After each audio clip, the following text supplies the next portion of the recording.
Hi, my name is Michaela Zinsky, and I'm a professional storyboard artist who is storyboarding her first ever feature film. Let's talk about it. So, last time I talked about how I set up my file to basically help me set myself up for success. And now I'm talking about how I actually got into it. So, my brain kind of just wanted to start at the beginning of the film, but the first scene of the film is actually the only film we don't have a lockdown location for, which kind of makes it silly to start with storyboarding because I could write some stuff down, but if I don't know where I'm shooting it, it's probably going to change. So not really worth my time.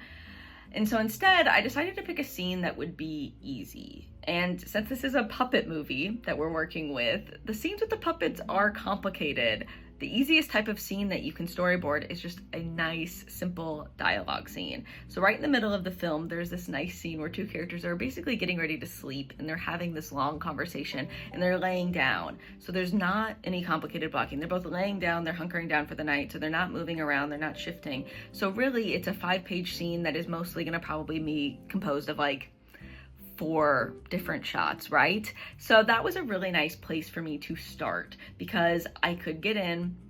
I'd kind of already been envisioning what I wanted the scene to look like. I could write down some ideas and there you go, bam. Instantly you can mark down 5 pages that you've boarded. And that's a really nice place to start, especially for me because I am such a person who likes to check things off of their checklist. And so if I can get a big chunk of things done at once, I'm like, I gotta keep going, this is awesome. And you kind of just like want to keep going because you want to see the number go up, which is so silly, but it works for me. So that's kind of how I started addressing the process and made it feel a little bit approachable, was picking scenes that were a little bit easier, that didn't have the puppets in it. I was intimidated by the puppets, so I decided instead to start with the scenes that were just the 2 humans, because that's something I'm used to, that's something I've done.